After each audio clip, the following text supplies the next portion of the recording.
Dzień dobry, witam wszystkich bardzo, bardzo serdecznie. Ja nazywam się Mateusz, a to jest audycja Gamecast, edycja Gośćcast i dzisiaj z nami jest bardzo szacowny gość, dinozaur polskiego hardware'u, e-sportu, ogólnie giereczkowa, tylko tego takiego nie stricte z grami. I to jest tyle zabawne. Człowiek, którego znam od nastu ładnych lat.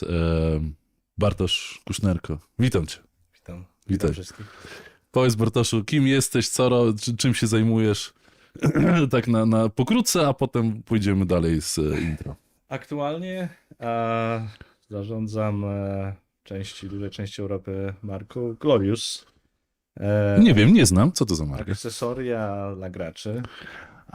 Dla Peryferia, graczy, okej. myszki, klawiatury.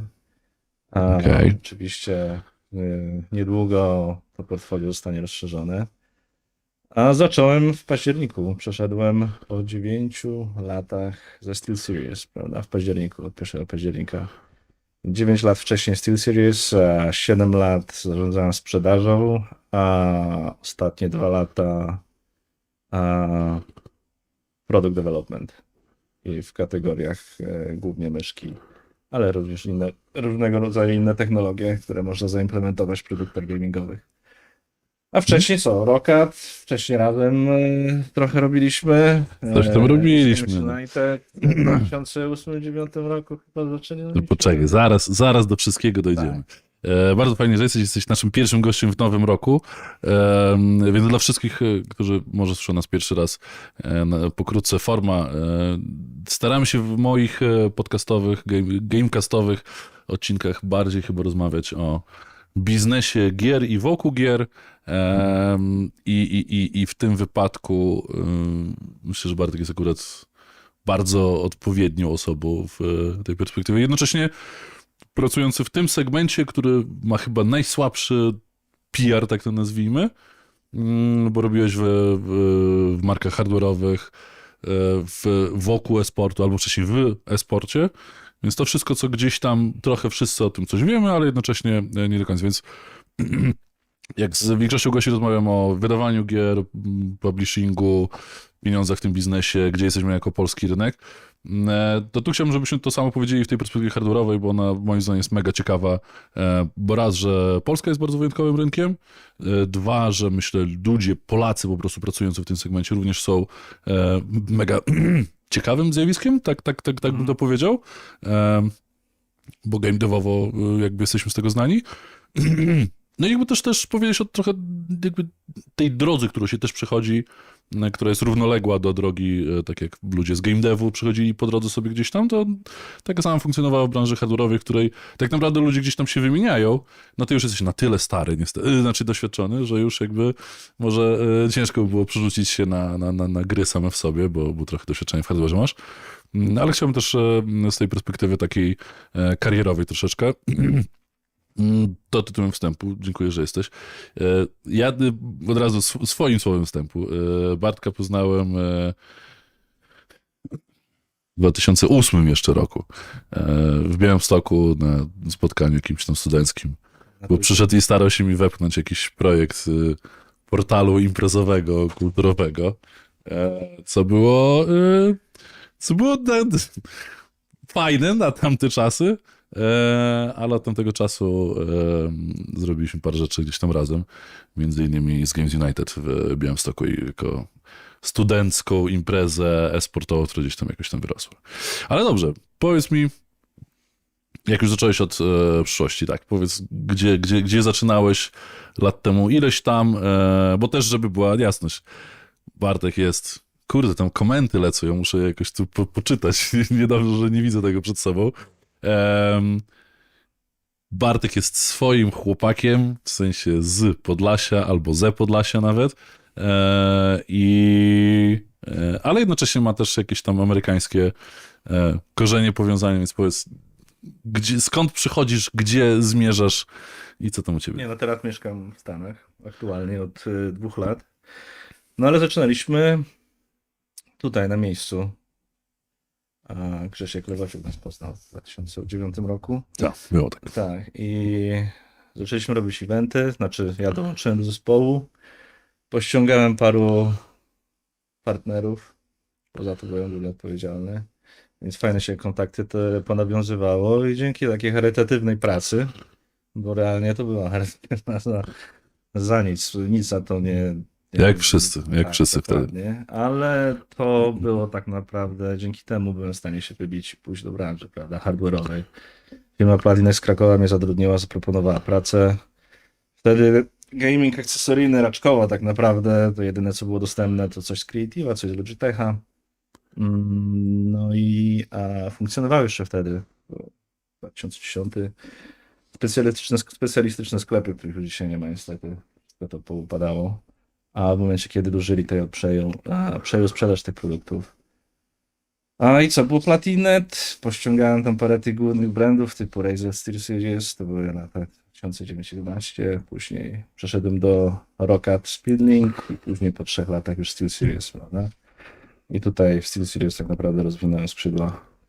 I udało się wspólnie oczywiście ze świetnym zespołem zrealizować cele i osiągnąć duży sukces tak naprawdę, prawda? Bo Polska stała się bardzo wyjątkowym rynkiem pod tym względem. Trochę wyglądał on inaczej niż w gamingu, niż w branży nowej game devowej. Właśnie, może trochę właśnie powiedz o stylu. Pozdrawiam w ogóle chłopaków i cały team SteelSeries Polska, bo też znamy się od lat.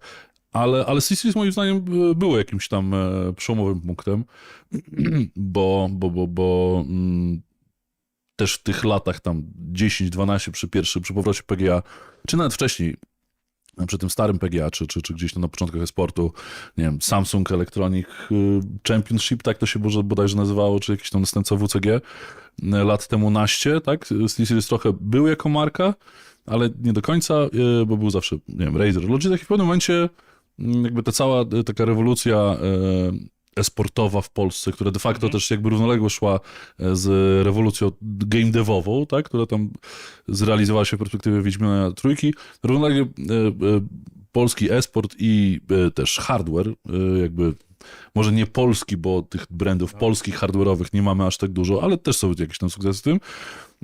Się okazało, że taka marka SteelSeries mogła w Polsce raz, że się przebić i dwa, co może ważniejsze, w perspektywie globalnej się okazywało, że byliście gdzieś tam na ustach, nie wiem, w centrali, czy to duńskiej, czy amerykańskiej Steela, z informacją, że ale wiecie, że chłopaki w Polsce to zrobili to i udało się to zrobić za, nie wiem, mniejsze pieniądze niż we Francji, a 10 razy więcej ludzi się tym zainteresowało i mają wzrosty, prawda, kosmiczne, nie? Bo chciałem o tym aspekcie porozmawiać, bo wiem, że to był ten okres taki właśnie tam 13, 14, 15, 16, te lata takie rozwojowe w tym okresie. W 16 roku tak naprawdę, 16-17 rok to eksplodowało, bo w sumie to kombinacja świetnego marketingu, jakby działania zespołowego działania, a przez 17 roku zaczęliśmy mocno działać w marketingu, influencer marketingu, prawda? I zaczęliśmy łączyć działania sprzedażowe bezpośrednio z influencerami.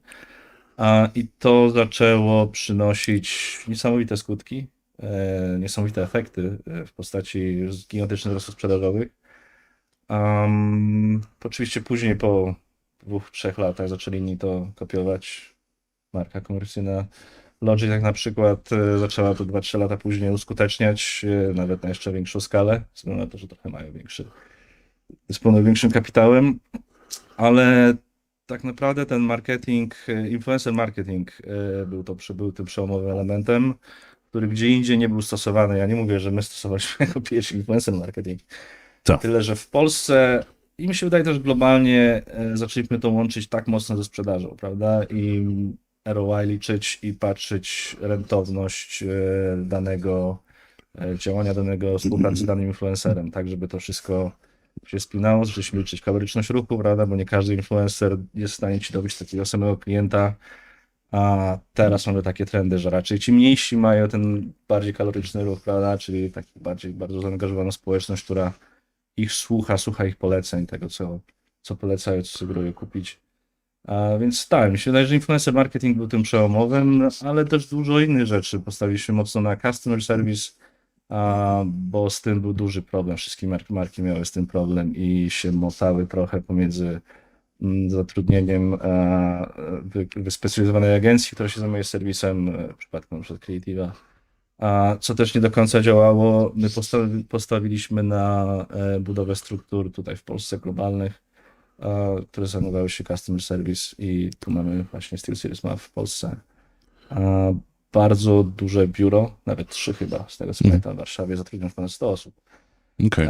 Więc było to miks różnych decyzji, głównie oczywiście marketing, ale sam marketing oczywiście tego wszystkiego nie dowiózł. Trzeba było jeszcze innych parę elementów spiąć, żeby ten sukces osiągnąć. No i bardzo postawiliśmy na tak zwany sell-out-driven business, czyli nie pakowanie tkanek, zobaczymy co się stanie, tylko tak naprawdę końcowym sukcesem u każdego jest sprzedaż do klienta końcowego, prawda? To jest twój końcowy sukces, to jest ten końcowy etap. I monitorowaliśmy to na bazie tych wszystkich raportów, zbieraliśmy raporty od klientów, żeby po prostu sprawdzać co, jak się dzieje, wiecie, tagowanie linków, żeby sprawdzić, który kanał komunikacyjny, czy to influencer, czy to AdWordsy, czy to social mediowe kampanie przynoszą największą efektywność. Tego typu rzeczy doprowadziły do sukcesu. Bo rozumiem, że raz, że zaczęliście stosować jakby takie pełne portfolio jakby i promocyjno, i wsparcie sprzedaży, i co się uśmiechasz? Tak? Ładnie to wyglądasz? Dobrze. Więc zaczęliście takie pełne portfolio stosować mechanizmów gdzieś tam wspierających sprzedaż.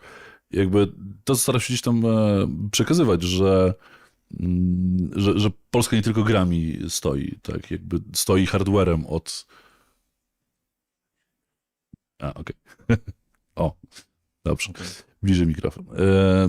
Że Polska nie tylko grami stoi, ale zanim stała grami, to stała hardwarem i tam jest kilka tego powodów. Tak jakby wspominam jakby twój sukces ze SteelSeries, bo tak naprawdę to była jakaś spora przemiana z brandu, który był jakoś tam znany w okolicach, tak jak zaczynaliśmy, roku 2008, 2009, 2010, no to był jakiś tam brand, tak? Mhm.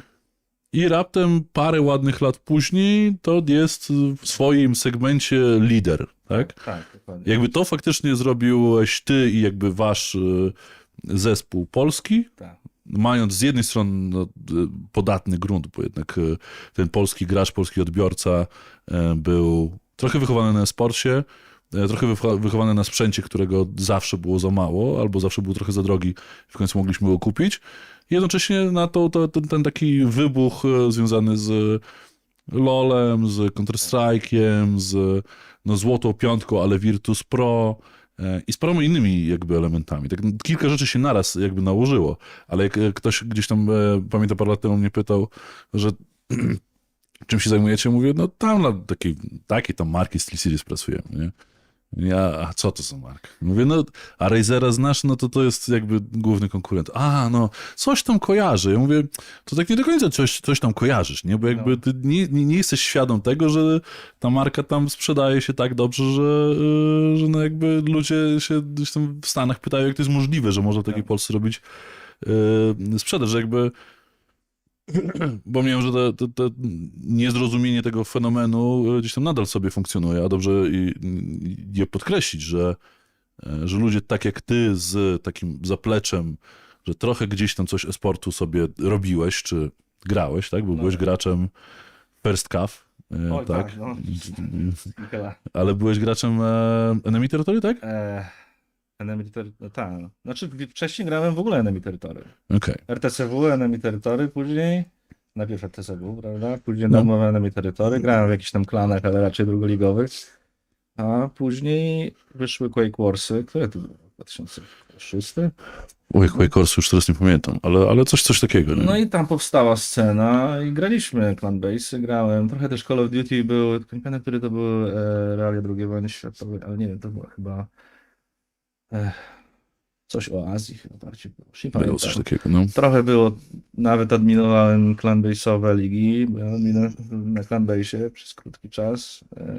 więc trochę tam No i w tym sporcie... parę lat później, tak, żeśmy razem robili na te wielkie stalowe stoisko, to był IM-16 rok, tak bodajże, czy 17? Że nie pamiętam, ale jakby było wielkie stoisko, prawda, Intela, tam te 400-metrowe na IM-ie, tak, i obok największe było właśnie SteelSeries. Tam 300-metrowe i ważyło tam 30 ton, czy tam cokolwiek, nie? Więc jakby ten sukces jakby podparty tym, że rynek był na to gotowy, ale też oparty w dużej mierze, bo no nie chodziłeś nie wiem, do szkoły biznesu, tak? Jakby skończyłeś, obroniłeś się w końcu, czy nie? Skończyłem tak zwane gry i zabawy, czyli marketing. No właśnie, ty skończyłeś Politechnikę Białostocką, kiedy jeszcze się tak ten kierunek nie dorósł, bo teraz jakby to jest zupełnie inny kierunek, zupełnie inne uczenie, ale jakby naście lat temu studiowanie zarządzania to było takie pseudostudiowanie, nie?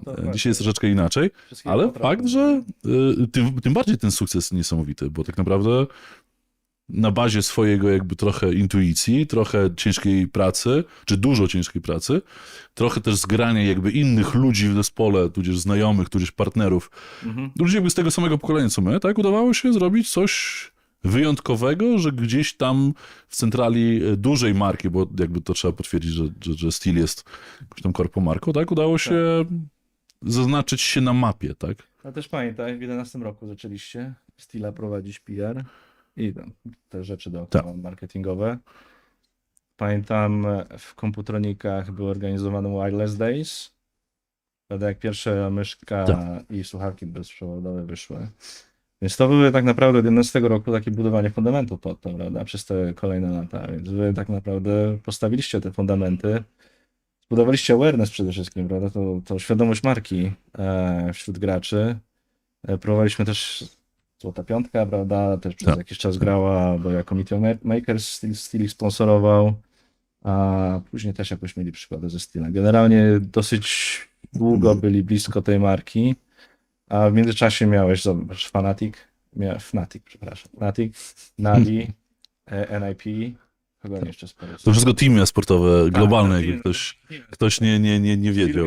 Sponsorował wszystkie największe organizacje sportowe. I to były lata jakieś tam 14, 15, 15. No i właśnie, i teraz jakby na tej podstawie, bo jakby z tego zaplecza e-sportowego, bycia graczem po prostu zajarancem mocno, tak, weszliśmy do kariery bardzo rozwiniętej. To jest mechanizm ten sam, jak ludzie robiący w game devie, robiący gry, tak, to dokładnie tak samo wygląda, bo oni też często się nie uczyli na uczelniach tego, co robią, po prostu to robili, jakby ty jesteś, myślę, że obaj jesteśmy przedstawicielami tego pokolenia. Tak. Co bardziej mnie fascynuje na dzisiaj w perspektywie takiego porównania się do reszty świata, okazuje się, że takich ziomeczków jak ty, którzy zaczynali trochę wcześniej, czy trochę później, ale jest paru Polaków, którzy w branży hardware'owej, która, nie zapominajmy, jak gry są warte, prawda, tam X, no to z tego hardware taki gamingowy jest wart tego jakieś 20 pewnie procent plus minus globalnie.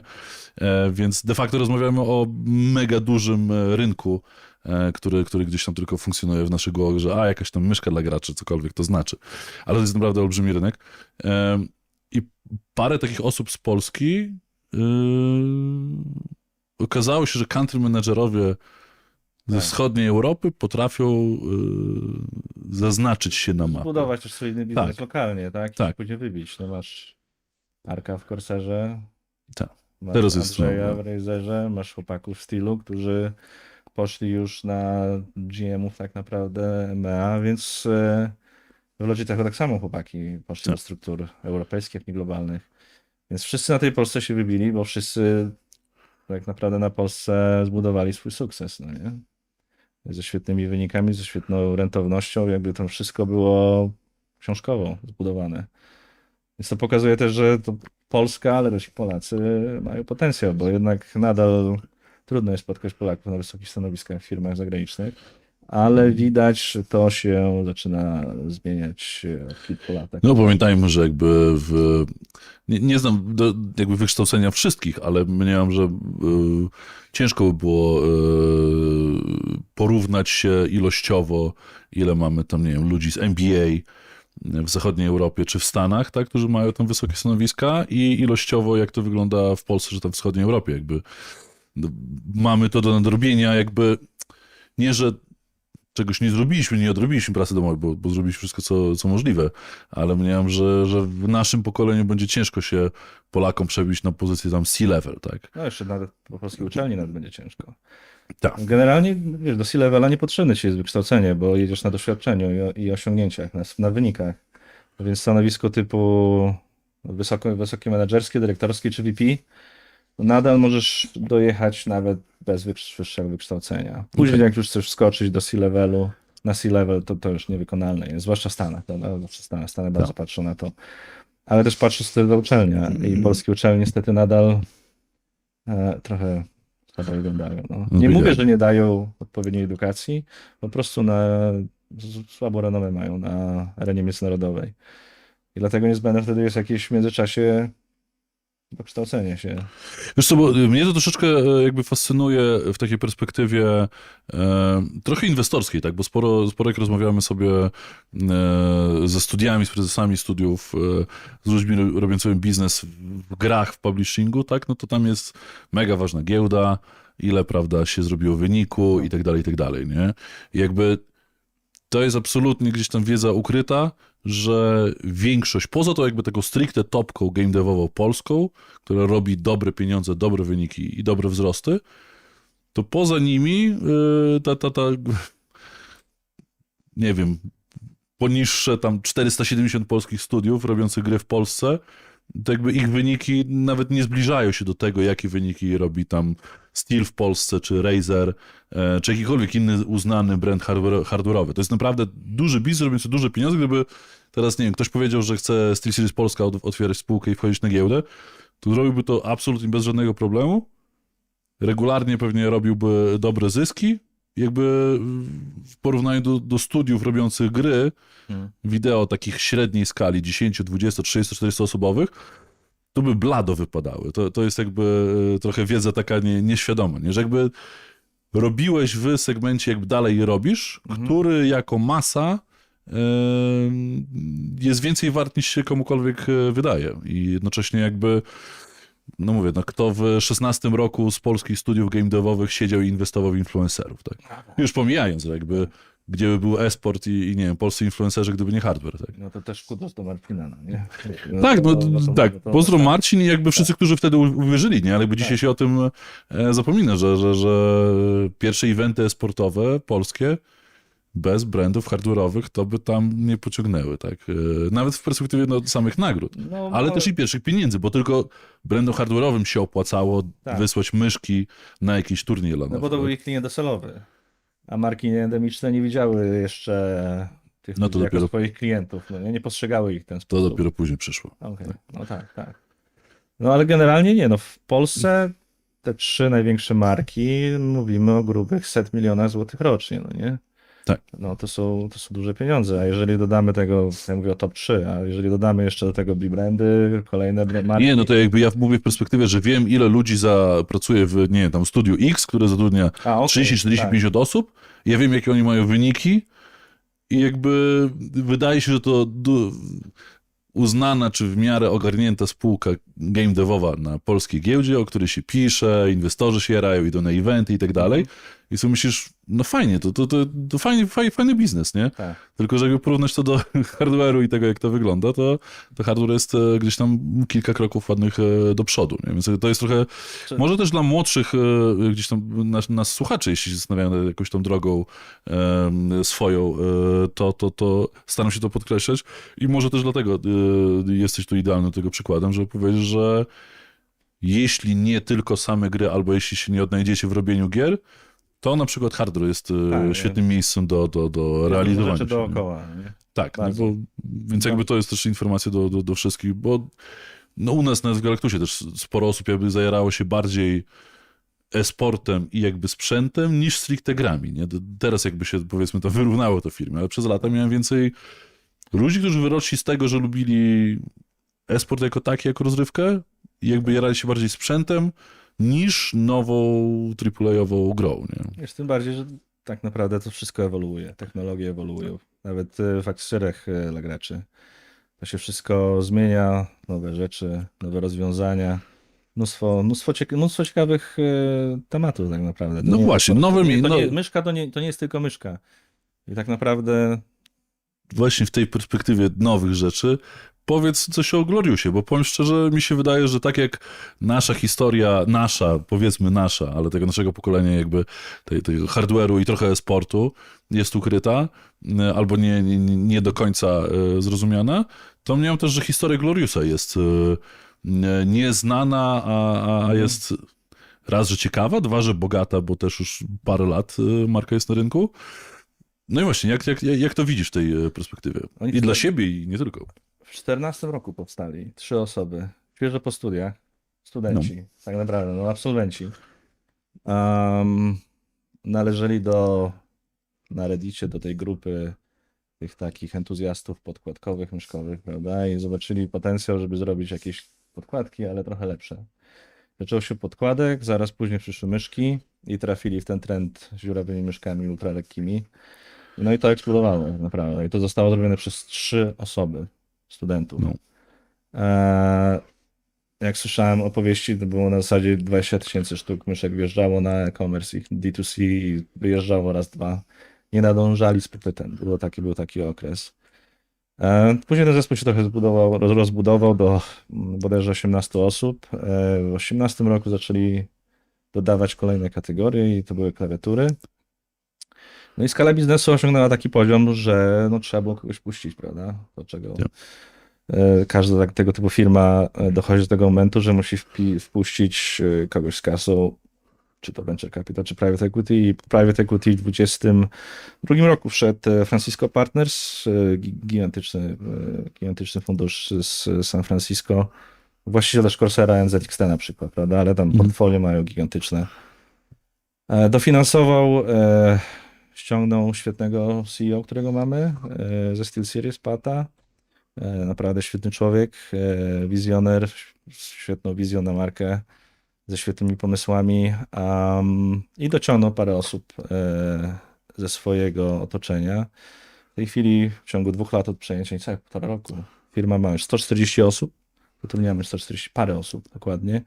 Rozbudowaliśmy dział produktowy, dział marketingowy i oczywiście dział sprzedażowy. No i teraz dążymy do wyższych celów, rozwijamy kategorie, rozwijamy produkty, prawda? Nowe rozwiązania, nowe Właśnie, co technologie. możesz powiedzieć o nowych rzeczach? No właśnie. To jest Nie, generalnie co wszyscy chyba przespali w branży, to rozwój tej kustomizacji, personalizacji produktów. Mhm. Zaczęło się to w pandemii, zaczęło się to w Azji, bo oczywiście większość trendów startuje w Japonii, Korei, Chinach. Tam się zaczynają trendy. Później te trendy przechodzą na Stany Zjednoczone, Europa przeważnie jest ostatnia, prawda? No ale pewnie jest tak, że zawsze adoptuje się do tych trendów. I ze względu na to, że wszystkie mainstreamowe marki jednak bazują bardzo, jakby proces decyzyjny polega bardzo na obserwacji danych, analizach, badaniach rynku i tak dalej. W związku z tym nie wyskakiwało to w badaniach rynku, bo jak badasz, to przeważnie to są casualowi odbiorcy, prawda? Casual odbiorca nie będzie raczej tym człowiekiem, który właśnie łapie te wczesne trendy, więc to nigdzie nie wychodziło w badaniach, nigdzie to nie wychodziło w wynikach selloutowych, GFC i tak dalej. Ale Glorious, jakby trochę mniejsza marka, zaryzykował. Widział, że dzieje się z tym dużo, widział, że to jest duże zainteresowanie i zaczął w tym segmencie widzieć swoją przyszłość w kustomizacji właśnie produktów, personalizacji produktów. Bardzo dużo brandów w ogóle powstało w pandemii. Właśnie jeżeli spojrzeć na ten segment produktów dla graczy, ale tych customizowanych do kustomizacji, są głównie klawiatury obecnie, prawda? Mhm. To bardzo dużo marek powstało w latach 20, 21, 22. Bardzo dużo marek, głównie azjatyckich, które naprawdę osiągnęły niesamowite wyniki.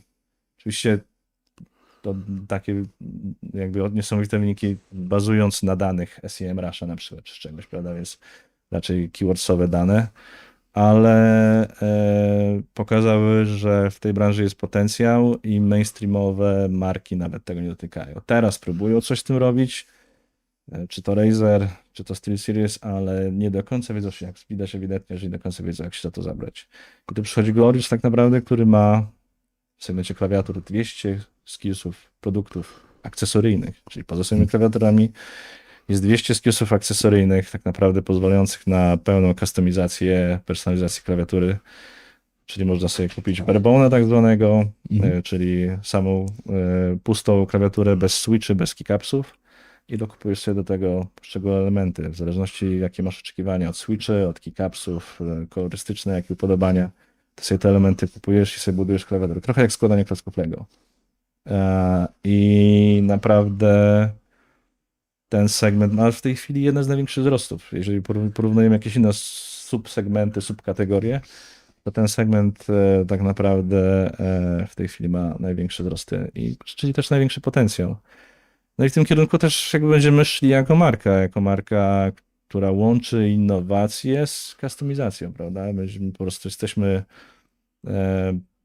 liderem w tej chwili tak naprawdę w tych produktach kustomizowanych, klawiaturach szczególnie. No i będziemy to skalować tak naprawdę i będziemy się rozpychać w tym segmencie i próbować ugryźć jak najwięcej dla tych mainstreamowych marek. Pytanie mam, bo teraz mi wpadło do głowy, bo jeśli ktoś kojarzy, a powinien, jak prawdziwym graczem jest, bo zmieniliście logo, w sensie już teraz chyba Glorious nie używa, tak? Tego Tak. PC Master Race Glorious Mana z burzą blond włosów. Jak to wyszło? Bo powiem szczerze, mega mnie to ciekawiło, gdzie to się zmieniło. Jakby ktoś nie wiedział, jest pojęcie PC Master Race, które funkcjonuje w mem strefie, gdzie gracze PC-towi naśmiewają się z konsolowych wieśniaków, tak to nazwijmy. Albo jeśli ktoś ma dobry komputer, to jest ekstra, ale jak jesteś, wiesz, masz słaby, to jesteś pezantem tak zwanym. I Glorious jako marka jakby przyjął tą rysunkową postać PC Master Race. Tak, nie do końca 1:1. Właśnie. Nawiązał do tego. Myślę, Tak.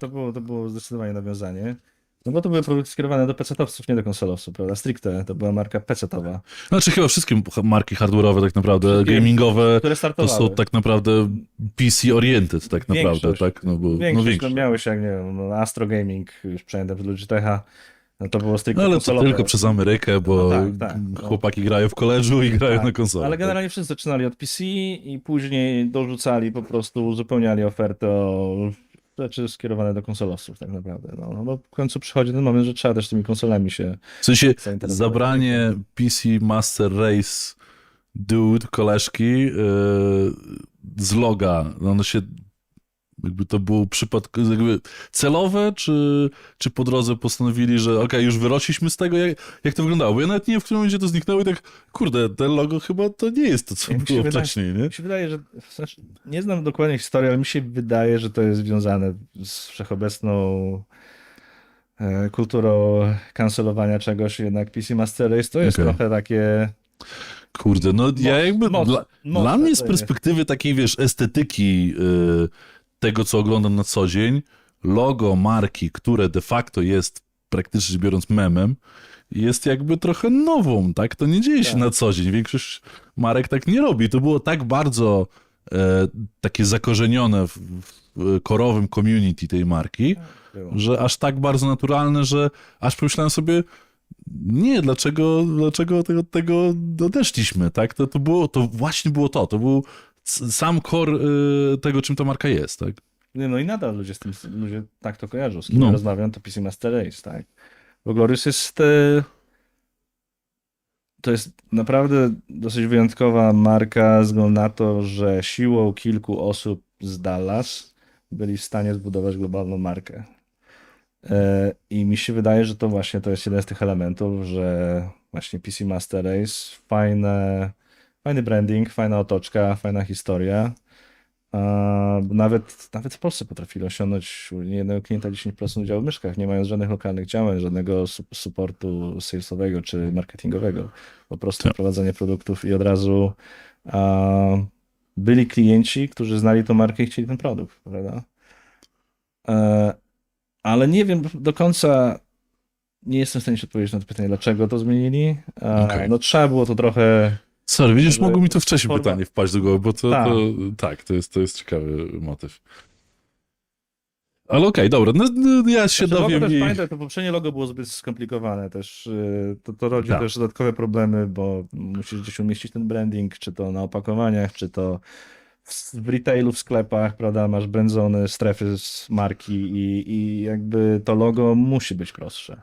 Musi być trochę łatwiejsze do wykorzystania. A tamto było logo jednak, to jest tak jak kiedyś ze SteelSeries. Tak, Też tak, tak, bardzo, co tam było pod SteelSeries napisane? Bo Professional Gaming Gear Tak. bodajże. Tak, Tak, i to jest jednak, i też to ucięli, prawda? Oczywiście się bawili z boldowaniem i tak dalej. Ale generalnie tam... Ja do dziś widzę, że niektóre eventy albo Tak, online'owe jakieś turnieje potrafią mieć Tak, stare logo ze zboldowaną częścią logówki. No ale to... ale mi się wydaje, że Taki przychodzi los. po prostu na każdą markę przesiąść pewnego poziomu, przychodzi moment, że trzeba zrobić rebranding, który jest bardziej uniwersalny.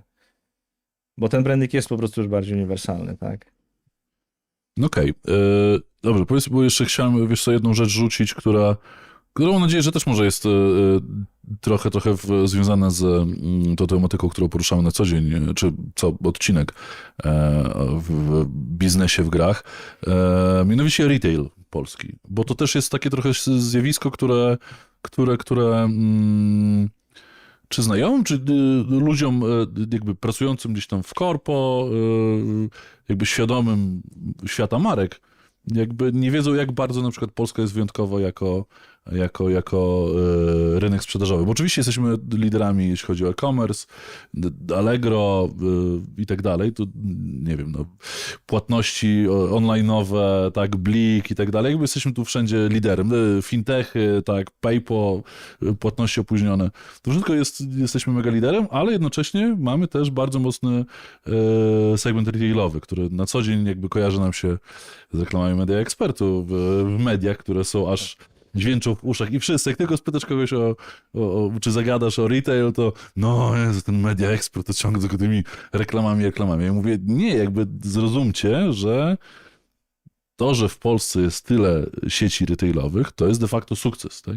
Tak. To jest bardzo specyficzny sukces, bo aż tak przykładu 1:1 chyba w Europie nie ma, żeby rynek był tak podzielony.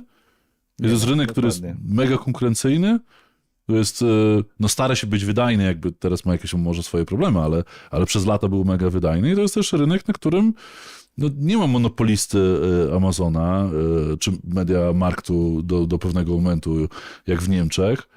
I jakby się okazuje, że to jest rynek, w którym trochę się kreatywnie sprzedaje, masa ludzi jest zatrudniona, jakby cały czas możesz przejść z firmy do firmy.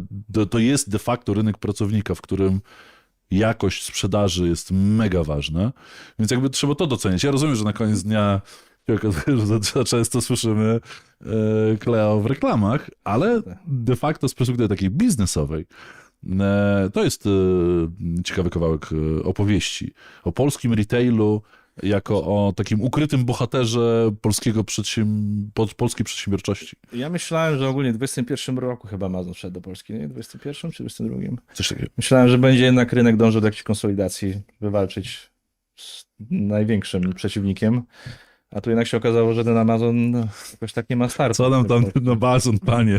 My tu swoje mamy problemy. Nie widać tego Amazona w Polsce. Nie odnieśli aż sukcesu. Wiadomo, oni to mają na wiele lat rozłożone, więc może przyjść czas, że jednak zaczną te udziały w rynku zdobywać. Ale generalnie mi się wydaje, że i tak w przeciągu 10-20 lat nastąpi jakaś konsolidacja i zmniejszenie tej liczby sklepów. MediaMarkt w Polsce, nie wiem, w branży growej był zawsze postrzegany jako lider, zwłaszcza w grach, prawda, że po prostu musisz być MediaMarkt w sklepie, tam się kolejki ustawiają po nową konsolę, tam się kolejki, ale generalnie MediaMarkt nigdy nie był topowym graczem w Polsce, nigdy. Zawsze to była walka RTV RGD versus Media Expert, kiedyś jeszcze awanse, które zostały przejęte przez Media Expert, czyli firmę Terk. No i XCOM i Morele do tego z Komputronikiem, tak? Tylko mi się wydaje, że w tej chwili jednak XCOM dominuje w tym takim segmencie hybrydowym, bo to jest taki silny e-commerce z jakimiś tam mało małymi sklepami, prawda? Ekspozycyjnymi / punktami odbioru. Tak, a nie ale generalnie jak ktoś czasami. nie zna rynku polskiego, to jest szokowany, prawda? Że jest tak bardzo rozdrobniony rynek w Polsce.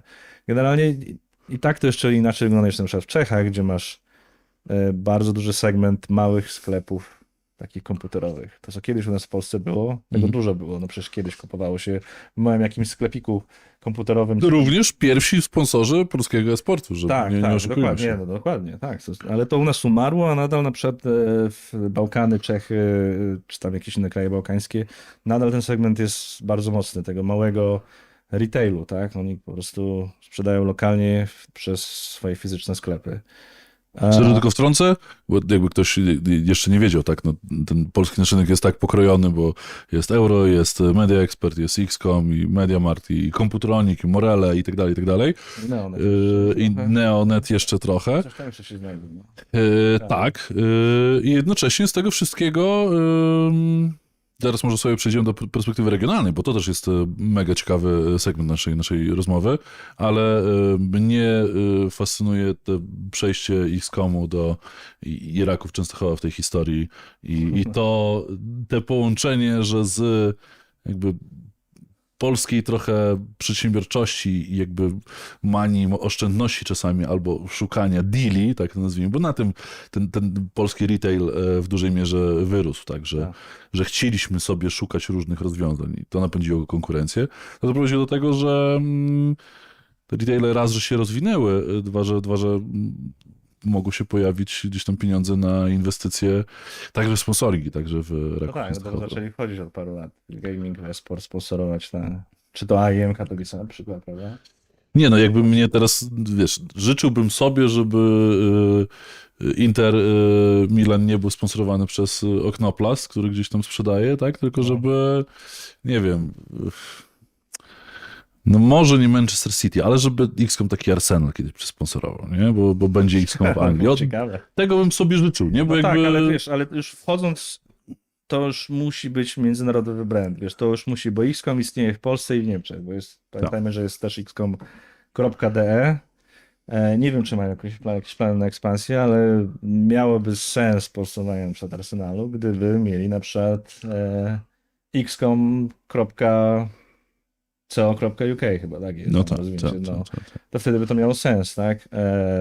No a jeszcze większy sens miało. Ale mogliby przysponsorować kogoś w zachodnich Niemczech, to tak trochę bliżej do Belgii i do Holandii, gdzie jest masa Polaków, tak, więc jakby, no. No to miało na pewno jakiś sens, no ale nie wiem, no jest tyle różnych możliwości. Zawsze uważałem, że sponsoring drużyn to trochę taka, wiesz, Fanaberia. ja jako właściciela, bo jestem fanem Interu Mediolan, to będę sponsorował Inter Mediolan, no i po prostu, i tu nie chodzi nawet, już moim Tak. zdaniem efekty tego sponsoringu są drugorzędne, po prostu sam fakt, że spełniłem swoje marzenie, tak, bo... Mnie fascynuje tylko to, czy z tego da się jakby ukuć szerszą, dłuższą historię, że coś jest przed nami, co jest, że może dopiero te fantastyczne historie biznesowe, tak nazwijmy, są dopiero przed nami, tak, bo to też gwoli wyjaśnienia dla słuchaczy i widzów, że polski retail, poza tym, że jest jakby mega rozrobniony, bo nie ma tam chyba lidera, który ma ponad 25% udziału w rynku, chyba, czy może teraz, może Media Expert teraz ma, nie wiem w sumie. No generalnie masz trzech dominujących, tak? No, Ale- tak czy siak, przez wiele lat było, że każdy tam po kilkanaście procent, 5-6 różnych kanałów, więc rynek był bardzo, bardzo rozrobniony. Chociaż to słowo rozrobnione, ono źle brzmi, bo jakby zdywersyfikowane to w tym wypadku dobrze pasuje do tego, ale spośród tych retaili, plus do tego no, mamy też paru jednak dystrybutorów elektroniki polskich, którzy robią też duże pieniądze, idące w miliardy złotych rocznie, to patrz, że no, dystrybutorzy jeszcze w środkowej Europie nasi sobie dają radę i mają przedstawicielstwo i sprzedają i w Polsce, i na Bałkanach, tak? Ale no, XCOM dopiero jest w Niemczech, ale było po drodze parę prób wyjścia poza Polskę i w tej perspektywie, o ile polscy specjaliści, tak jak ty, menadżerowie są w stanie pójść dalej, no to brandy polskie, faktycznie polskie, trochę jest im ciężko się z Polski przebić na zachód Europy. Pomimo, że tak jak sam mówisz, jakby, no właśnie, to pytanie do ciebie. Czy twoim zdaniem lepiej umiemy my w Polsce tym rozdrobnionym retailem ciekawie i intensywniej sprzedawać, czy w takich Niemczech czy Francji, gdzie są rynki trochę stabilniejsze? Kurde, trudne pytanie. A widzisz, wiedziałem, coś myślę na ciebie. A Siedziałem, masz na wymyśliłem. myśli brandy, ale masz na myśli retailerów, czy masz na myśli Inaczej. brandy peryferyjne? Wiesz co, trochę to i trochę to, ale inaczej, gdyby na przykład taki XCOM czy Euro No. miało tamte, no pewnie paręset milionów na inwestycje i na przykład by powiedzieli sobie w Euro, dobra, słuchajcie, mamy parę stów, lecimy na przykład do Francji, bo wiemy, że nasze pomysły, nasz marketing, tudzież Media Expert, bo nasze pomysły, tak, bierzemy, wiesz, nie wiem, nagrywamy Leona Zawodowca 2 w Media Expercie, tak, bo otwieramy 50 sklepów we Francji i lecimy z tematem. Nie? I teraz, czy twoim zdaniem Polacy z wiedzą o sprzedawaniu, to wyniesiono z Polski, o marketingu, o wsparciu sprzedaży, wspieraniu e-sportu również, No. czy byliby w stanie, z odpowiednimi pieniędzmi oczywiście, przebić się w takiej Francji? Bo wiesz, jak wygląda sprzedaż we Francji, w Niemczech. Tak, ale Niech będzie na samym poziomie jakby hardware'u, czy gaming hardware'u, ale z tej perspektywy. Nie, wydaje mi się, że to jest po prostu problem polskich firm.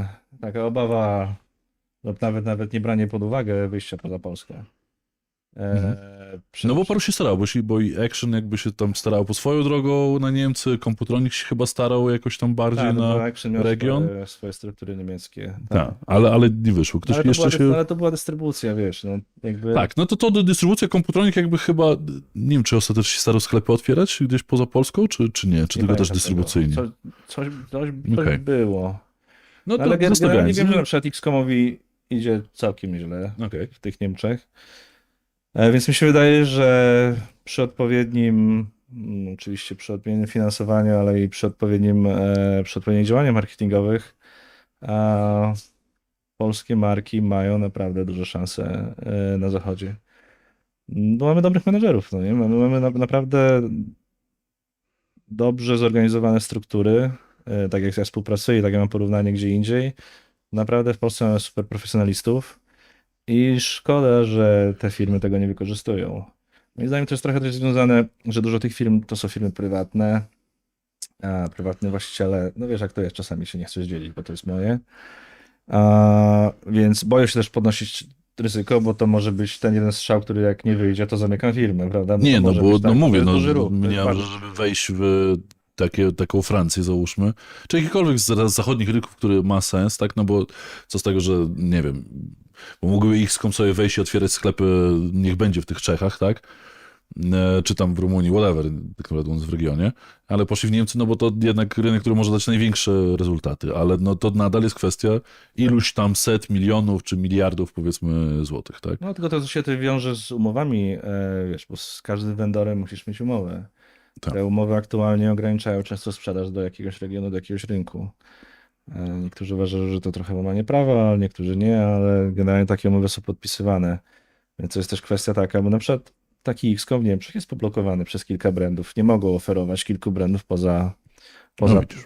poza Polską, no nie? Mhm. Ja pamiętam, u nas nawet były takie, przy niej firmie, były takie problemy, konwersacje. I tutaj jakby musisz mieć najpierw pewność, że będziesz mógł sprzedawać i będziesz miał wsparcie, bo to przede wszystkim już nie chodzi o sam fakt sprzedawania, to może nawet nie z nieoficjalnej dystrybucji coś kupić, ale chodzi tu przede wszystkim o wsparcie producentów, vendorów, którzy dadzą ci wsparcie sprzedażowe, dadzą ci wsparcie marketingowe do działania lokalnych w danym kraju. I tu by było tak naprawdę, ten element by zajął bardzo dużo czasu, no bo zanim to się wszystko ruszy, to trzeba wszystko przeanalizować. Ok, co my tam będziemy sprzedawać, kto nas wesprze, od kogo dostaniemy wsparcie i tak dalej. Więc to byłby długi proces, prawda? Moim zdaniem trwający rok, jak nie 2 lata, zanim to się wszystko przeliczy, czy ma to sens, tak? Bo to, No bo bo to z trzeba było policzyć. polskiego retailu chyba nikt nie jest na giełdzie, co? Chyba nie. Znaczy retailu, tak, no bo jakby AB jako dystrybutor Nie, są na giełdzie, poza tak, dystrybucją ale... nie. To wszystko są prywatne firmy. Wszystko tak naprawdę. Okej. Rozmawiałeś kiedyś z kimś z retailu właśnie o tym, że idziecie na giełdę kiedyś? Albo Nie. myślicie o tym? To mega ciekawe. Dobrze, ja kogoś zaproszę zaraz tu z retailu, się dowiemy, ale to jeszcze może następny albo następny odcinek zobaczymy. Nie, mi się wydaje, że im jest dobrze tak, jak jest teraz. I mi się wydaje, że to zmiana pokoleniowa by musiała nastąpić, żeby jakieś kroki w tą stronę poczynić. Tak mi się wydaje. Ja też się zastanawiam, czy ten, czy no ten segment inwestorski, nie wiem, VC, no, do ludzi, którzy jakby są od inwestowania w nowe rzeczy, czy regularnie się spotykają, nie wiem, z ludźmi z Media Expertu, czy z Euro i mówią im, słuchajcie, wejdźcie, możecie z tego wyciągnąć tyle i jakby może być wkład inwestycyjny na, nie wiem, kawałek Europy, tak? Nie mi się wydaje, że w ogóle polski segment VC w ogóle się tym nie interesował, moim zdaniem. Jeszcze tak samo jak No bo to jest jakby markami, trudny biznes, nie? Ale jakby... ale tak samo markami, czy to akcesoryjnymi, czy tam innym sprzętem związanym z grami, nie interesował się, mi się wydaje. Wydaje mi się. Przede wszystkim tu jest retail, a jeżeli chodzi o marki akcesoryjne, trochę ciężko przekonać VC do zainwestowania, no bo te marki generalnie no, osiągnęły jakiś tam stosowny poziom, ale jakie oferują, jakie unique sales proposition mają na przykład, no nie? Co mają wyjątkowego w swoich produktach, czy mają jakieś rozwiązania technologiczne, czy mają jakiś software wyjątkowy, czy tam ekosystem, którego nikt nie ma opatentowany. I tu się pojawia problem, bo nie mają, tak? Więc to dlaczego miałbym zainwestować, bo generalnie mogę sobie też stworzyć taką markę. Co nie jest też łatwe, no nie mówię, że jest łatwe, Nie, ale no generalnie tak. brakuje tej unikalności, moim zdaniem brakuje inwestowania w nowe technologie i w nowe rozwiązania. A być może też brakuje odpowiednich ludzi z odpowiednią wizją, no nie? No bo No bo założyciele... gdybyśmy byli w Stanach, tak, no to otwierasz sieć, nie wiem, no nawet samych sklepów z hardwarem, w sensie z narzędziami, tak? No. Masz w Stanach ile tam tych sieci, które funkcjonują w dużej części Stanów? 5 czy tam co najmniej 4, które funkcjonują i mają po set jakich sieci sklepów, mówisz? nie? Z narzędziami, no No. typu...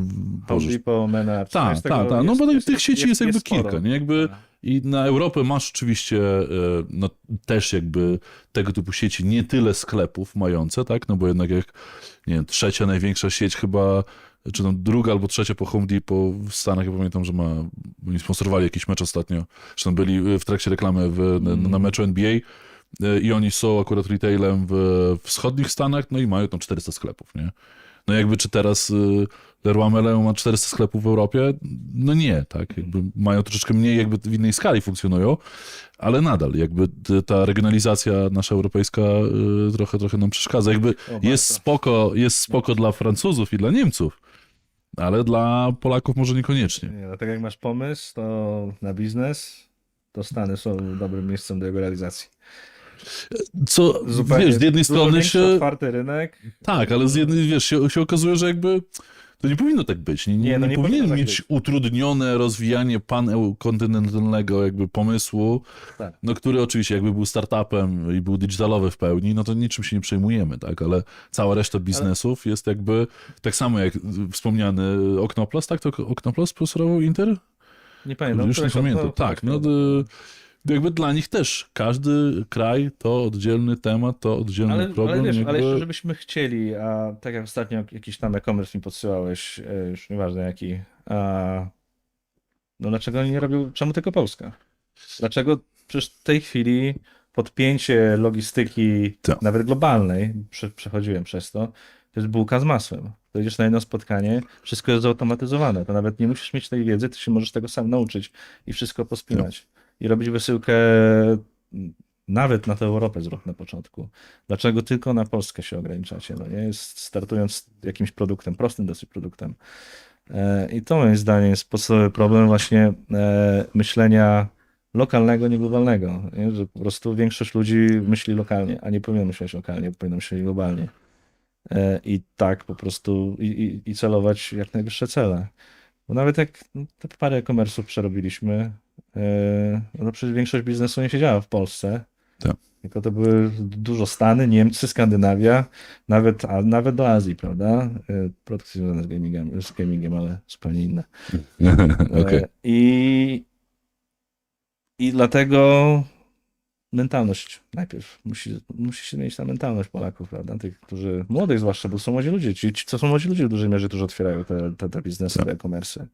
I nie powinni się zamykać tutaj tylko na Polskę, bo potencjał jest gigantyczny gdzie indziej.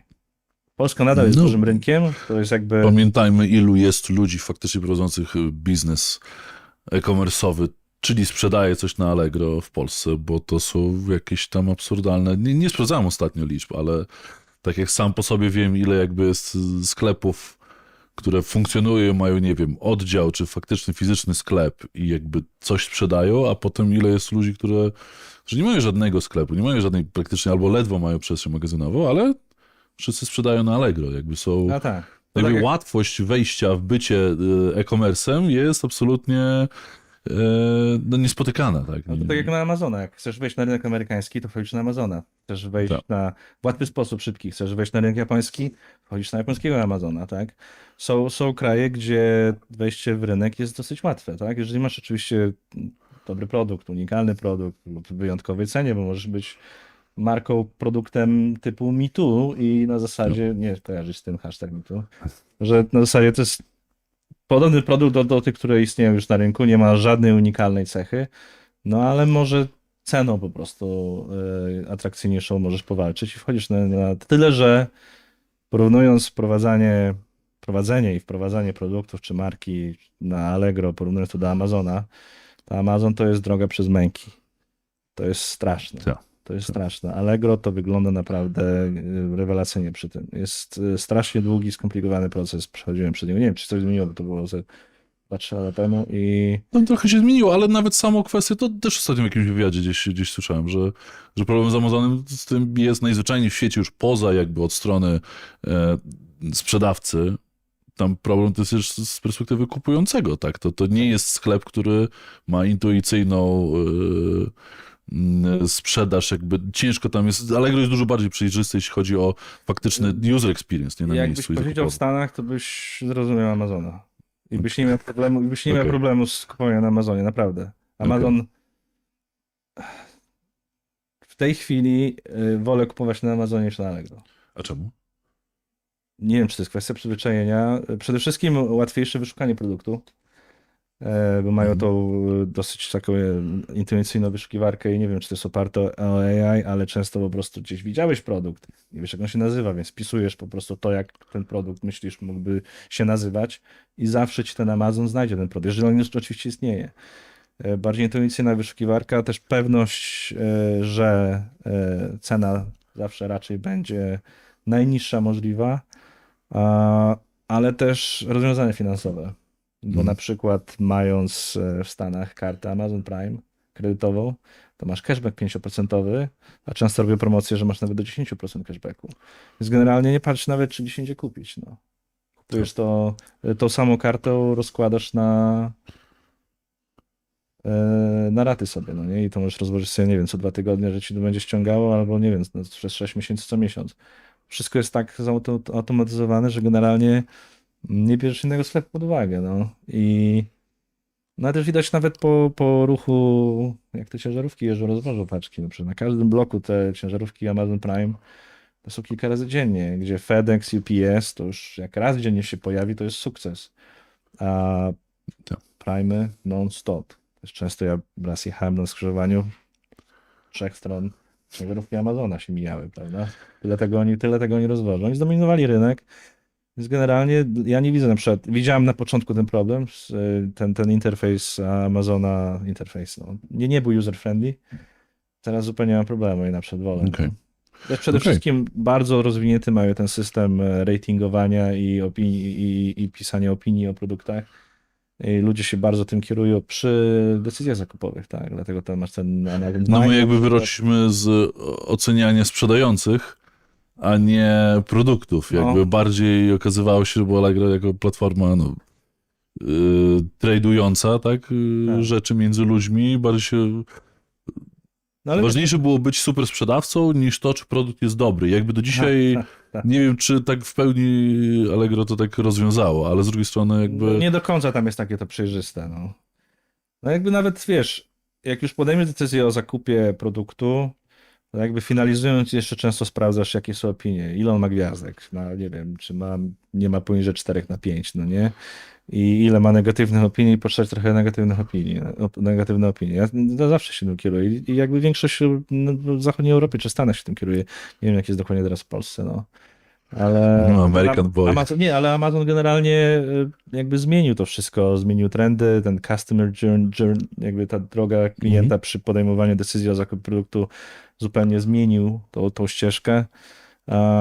I generalnie no, ciężko będzie, moim zdaniem, na przestrzeni kilku następnych 10 lat w ogóle komukolwiek dorównać do Amazona. Moim zdaniem ten Amazon będzie budował tą pozycję, ta pozycja będzie jeszcze silniejsza. Okej. Zobaczymy, jak to będzie. Powiedz mi jeszcze, bo już przerobiliśmy trochę tematu, to akurat całkiem sprawnie tak, poszło. wiesz, Myślałem, to że ciężko, ale- dłużej się wgnieciemy w któryś temat, ale widzę, że bardzo sprawnie. Bardzo fajnie, cieszę się, że się udało trochę pogadać o czymś innym niż grach, bo czasami się wydaje, że gadamy o tym samym, a jednocześnie to trochę jest po pewnym czasie męczące, ale właśnie hardware i e-sport kawałek troszeczkę mówi o czym innym. Jak teraz widzisz, może w tą stronę, bo jak wywozi się od e-sportu, to powiedz jeszcze na sam koniec taki segmencik e-sportowy, bo zawsze mnie to fascynuje, jak różni ludzie różnie mówią o e-sporcie, a tym bardziej, bo miałeś okazję i być graczem, i takim aktywistą e-sportowym, ale też utworzyć eventy, a potem ostatecznie je sponsorować razem ze sponsoringiem zespołu. Więc przeszedłeś całą drogę. First Cav'em chyba nie zarządzałeś, ale byłeś adminem w First Cav'ie, tak? Więc No coś tam miałem jakieś. tak, więc jakby masz pełny scope, więc jak to dzisiaj widzisz? Bo powiem szczerze, że dyskusja o e-sporcie, jak jeszcze parę lat temu była mega intensywna, teraz troszeczkę oklapła, delikatnie mówiąc. Jesteśmy przed IEM-em w Katowicach dosłownie za miesiąc, więc zobaczymy, jak tam na miejscu to będzie wyglądać. Ale powiedz, jak widzisz trochę ty siebie, jak widziałeś tą drogę przez te wszystkie lata? Gdzie jest e-sport jako zjawisko dzisiaj? Bo parę lat temu, właśnie w tym 16-17 wydawało się, że to będzie mega rosnące zjawisko, też blisko twojego biznesu na co dzień jako hardware'u. Jak jest dzisiaj? Myślę, że e-sport nadal jest istotnym elementem mojej branży, ale jednak nie kluczowym, tak bym powiedział, prawda? Już, nie kluczowym. W pewnym momencie trzeba, jakby będzie w tym e-sporcie jakoś tam zaistnieć, tylko ciężko powiedzieć, czy lokalnie, czy globalnie.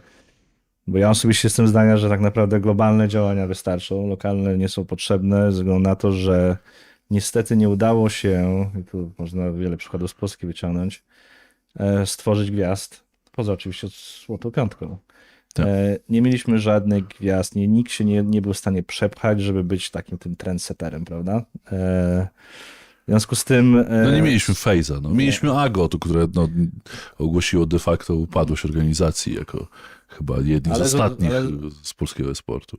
Ale wiesz, ale chodzi o to, poza swoim logiem, poza wrzuceniem jakichś tam treści, to nie przynosiło, wiesz, oczekiwanych efektów tak naprawdę. Już lepiej wziąć sponsorować Face Clan, może Team Liquid, OG, kogokolwiek, kto tak naprawdę ma już zbudowane struktury, bo poza sportem mają też bardzo szeroką, nie lubię słowa influencer, content twórców treści. Mają wielu twórców treści, których też używasz, prawda, bo jednak to ci twórcy treści są jednak w stanie przynieść najlepsze efekty, no bo generalnie sprzedaż się na końcu liczy, tak? I ty jednak próbujesz to zmierzyć pod kątem sprzedaży, tak? Czy sponsoring takiego AGO, czy innych tam organizacji przynosi ci jakiekolwiek korzyści w postaci sprzedaży? Bo ta sprzedaż, oczywiście te efekty mogą być jakoś odroczone w czasie, odłożone w czasie, ale po jakimś czasie to musisz widzieć, że to przynosi... No właśnie, to z twoich perspektyw, czy był case, że mógłbyś powiedzieć, dla mnie jako człowieka, który był odpowiedzialny za marketing i tam sprzedaż marki hardware'owej, e-sport się opłacał, albo opłacił w którymś to momencie? Opłacił się w którymś tam momencie. W którymś to momencie, okej. Tak. Czyli jak przez parę lat sponsorowałeś, to gdzieś tam po drodze w pewnym momencie się opłacił. Tak, tak? Te eventy też się trochę tak rozwodniły, bym powiedział. Weszły marki No. nieendemiczne i to się zrobiło takie mało, mniej gamingowe, mniej atrakcyjne dla tych marek, takie jak na przykład te, których ja pracowałem. Mhm. Ale jednak obecność na tego typu evencie, tylko oczywiście przy rozsądnych kosztach, jest czymś istotnym. No, tym bardziej, kiedy ta marka ma duży fanbase, tak? Bo ci ludzie chcą przyjść, chcą zobaczyć nowe produkty, chcą porozmawiać z przedstawicielami tej firmy i tak dalej, i tak dalej. Więc warto nadal brać udział w tych eventach, ale No bo jakby wiesz, przez szereg lat słyszeliśmy o tym, że e-sport jest ekstra, że wpływa na umysły ludzi, jest fan, jest zabawa. Face Clan miał tam te 200 milionów kapitalizacji, super, tak wszystko to zniknęło w przeciągu 2 lat. Mam sam udziały Face Clana, więc wiem, No to właśnie. No była pandemia, jakby to wszystko jakby rozumiem. Jakby nie chcę mówić, że sama pandemia trochę zarżnęła e-sport albo złamała kolana, przetrąciła. Niemniej jakby przez szereg lat słyszeliśmy, że e-sport po prostu jako zjawisko, bo ten globalny jakby, można powiedzieć, że wpakowaliśmy pieniądze, zasponsorowaliśmy Face Clan, super były wyniki, widoczność, ekstra, nie? Ale na sam koniec, jak zejdziemy sobie do takiego poziomu grassrootu, tak, typu 10 tysięcy złotych za sponsorowania teamu X w Polsce, który jest najlepszym w danym momencie polskim teamem, który trochę gra nawet międzynarodowo, czy to się opłacało wtedy, czy tylko przez chwilę? Bo ja przez szereg lat słyszałem, że się super się klei. Wszystko nie, się... opłaca się tylko to, co jest najlepsze i najszybsze i tak dalej. Czyli No jeżeli tak, ale ale pamiętasz Piotra Lipskiego, tak, który w którymś tam momencie Pamiętamy Piotrka. jak ktoś pamięta Piotra Lipskiego, to Piotr Lipski, ostatnie jego sławne hasło to to, że odmówi dla Samsunga 30 tysięcy miesięcznie za sponsoring, tak, bo Samsung mu chyba kiedyś tam proponował, nie, jakby czy te 30 tysięcy kiedykolwiek, w jakimkolwiek momencie w Polsce się opłacały? Nie, moim zdaniem nie.